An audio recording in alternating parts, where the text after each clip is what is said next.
안녕하세요. 미국 유학코스 TV 시청자 여러분들, 유학코스입니다. 자, 오늘도요, 제 영상에 질문을 남겨주신 구독자분의 질문에 응답해 보도록 할게요. 자, 먼저 질문을 읽어드릴게요. 구독자분이 통계학을 전공한 분이신데, 이분이 지금 박사까지 관련 통계 전공으로 박사까지 받을 생각이고, 그 다음에 이제 퀀트 펌에 들어가서 들어가고 싶은 어떤 생각이 좀 있으신다고 하는데, 연봉이 엄청 높아서 그렇게 생각하셨다고 하시는데, 퀀트 쪽은 어떻게 생각하는지 궁금하다고 하셨어요. 그래서 제가 한번 제 생각을 말씀드려 보겠습니다. 하지만 항상 말씀드리지만 영상의 내용은 저의 주관적인 생각이기 때문에 이 영상만 보고 인생의 중요한 결정을 내리지 않기를 바랍니다. 어, 많은 사람들의 얘기를 들어보세요. 자, 그럼 제 생각을 말씀드릴게요. 사실 제가 이쪽으로 영입 제의를 받은 적이 있어요. 그리고 종종 저한테 컨택을 와요. 그래서 링크드인이라고 아시죠? 그래서 www.linkedin.com 이라고 해서 프로페셔널 네트워크예요. 그래서 뭐 지금은 한국에 계신 구독자분들은 대부분 어카운트가 없으시겠지만, 미국에서 박사학위를 마치고 혹은 석사학위를 마치고 미국에서 취업을 하시려면은 반드시 만들어야 돼요. 그게 뭐냐면 일종의 SNS인데, SNS는 대부분 이제 뭐 친구들끼리 그냥 친구 맺고 서로 사진 공유하고 이것저것 잡담하려고 SNS 하잖아요. 근데 이 링크드인은 SNS인데 그런 개인적인 목적으로 하는 SNS가 아니에요. 프로페셔널 네트워크예요. 그래서 여기다가 이제 자기 프로필 만들어 놓고 본인 학교 어디 나왔고 전공 뭐가 있고 이렇게 딱 이렇게 프로필을 올려놓으면 리크루터들이 컨택을 해와요. 뭐 그래서 소위 말하는 스카우트 받았다고 하는 게 다 대부분 이런 링크드인을 통해서예요. 그래서 저도 링크드인에 이제 어카운트가 있어요. 박사 마칠 때쯤 제가 만들었고요.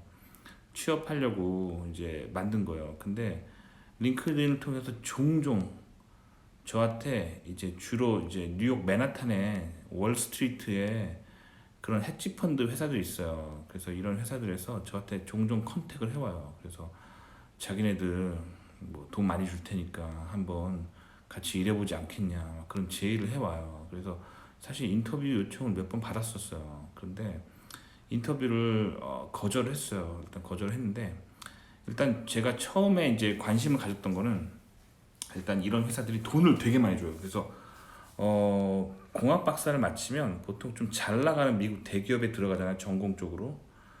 뭐 그런 전공 쪽으로 잘 나가는 데가 주로 이제 반도체 회사나 IT 회사겠죠. 뭐 이런데 들어가시면 공학 박사 마치면 뭐 연봉 한 13만 불에서 14만 불 정도 초봉이 시작하거든요.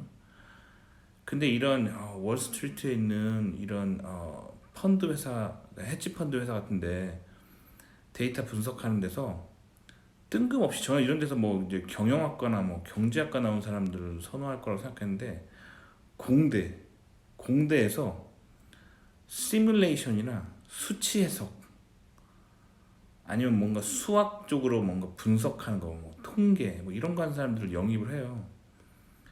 이런 증권사가 이런 사람들을, 헤지펀드 회사가 이런 사람들을 왜 영입할까 처음엔 잘 몰랐어요. 잘 몰랐는데 이제 저도 이제 구글 같은 게 검색해보고 이런 회사가 뭐 하는 회사인지 이제 궁금해서 이제 검색해보다가 알게 됐어요. 근데 어쨌든 이제 그런 것들을 이제 보니까 일단 혹하더라고요. 왜냐면 연봉이 장난이 아니었으니까. 전공적으로 잘 나가는데 가도 박사 초봉이 연봉이 13만 불에서 14만 불 사이고, 그것도 잘 받은 건데 뭐 얘네들은 거의 16만 불 이상 초봉을 불러요. 그리고 거기서 경력이 좀 쌓이면 더 올라가죠. 그래서 뭐 30만 불, 뭐 40만 불 넘어가는 거는 그렇게 어려운 일이 아니겠더라고요. 그래서 사실 저도 처음에 혹했었는데, 일단 제가 이런 쪽으로 일하는 사람들에 대해서 좀 정보를 좀 수집을 해봤는데, 일단 본인의 전공을 다 버려야 돼요. 그러니까 사실 제가 이제 생존을 위해서 제 인생의 궤도를 좀 수정하는 사람이긴 한데, 이거는 정말 제 전공을 다 버려야 돼요. 그래서 제가 이제 석사 박사 때 컴퓨터 시뮬레이션 기법들을 막 배웠었어요. 그런데 그런 걸 가지고 이제 제가 이제 인더스트리에서 제품 개발할 때 사용하고 있는데, 근데 이런 헤지 펀드에서 데이터 분석하는 사람이 들어가게 되면 제가 이런 수치 해석할 때 썼던 기법들을 가지고 그런 각종 이제 그 뭐랄까 이 헤지 펀드에서 필요로 한 어떤 과거 데이터를 분석해서 미래를 예측하고 뭐 그러는 건데, 경제학적인 이론을 전혀 몰라도 상관없어요. 그게 결국 순수하게 그걸 데이터로만 바라보는 거예요. 무슨 말이냐면 어떤 헤지펀드가 가지고 있는 어떤 금융적인 자산이 과거에 뭐 3, 40년 전에는 얼마였는데 그게 1, 20년 전에는 얼마였고 최근에 얼마였고 그래서 앞으로는 얼마로 뛸 거다, 이런 거를 경제학적인 이론이나 뭐 그런 걸 전혀 모른 채 오로지 데이터로만 바라보고 그 데이터에 점들이 있는 거예요. 그래서 과거의 추세가 앞으로 어떻게 될 것인지 정말 그거 그냥 순수하게 그냥 데이터 플라팅과 빅데이터 분석 뭐 그런 걸 통해서 그냥 앞으로 뭐 어떻게 변할 건지 그냥 보는 거예요. 일종의 이제 머신러닝을 하는 거죠.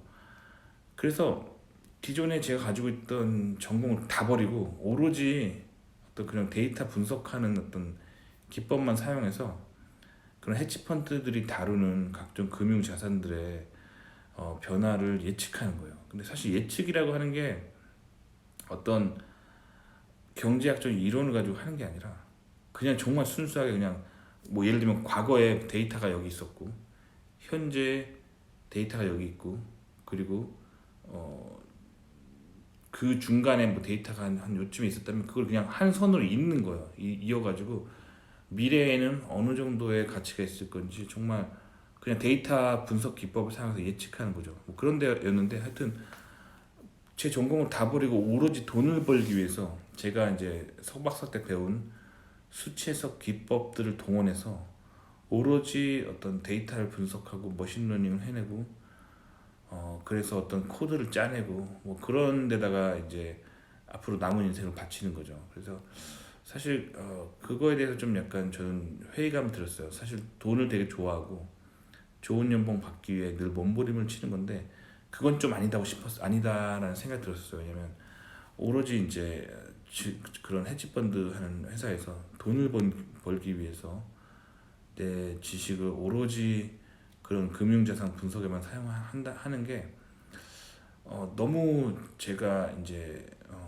배웠던 거랑 너무 이제 거리가 멀어서 거기서 롱런 할 것 같지 않았어요. 그래서 실제로 보면은 제가 이제 개인적으로 이제 뭐 그런 그 바닥을 좀 분석을 해봤는데 사람들이 이제 돈을 많이 줘도 처음에 돈을 많이 줘서 오긴 하지만 돈을 많이 줘도 오래 못 버티고 나간다고 하더라고요. 왜냐면 본인의 흥미나 전공이나 적성을 다 버리고 오로지 돈만 쫓아서 왔는데 거기서 완전 그냥 그런 금융 분석만 하다가 대부분 번아웃 돼가지고 나간다고 하더라고요. 그리고 그 바닥 그 월가에서 그런 어떤 금융 데이터 분석하는 사람들이 되게 바쁘게 살아요. 보통 미국은요 엔지니어링 업계가 좀 약간 널널한 맛이 있거든요. 그래서 제가 다녔던 미국 대기업들은 대부분 한 9시 반에 출근했다가 오후 한 4시 반에 퇴근하고 굉장히 널널하게 있어요. 주말에도 일 안 하고 명절 때 다 쉬고 그러면서 연봉도 높고.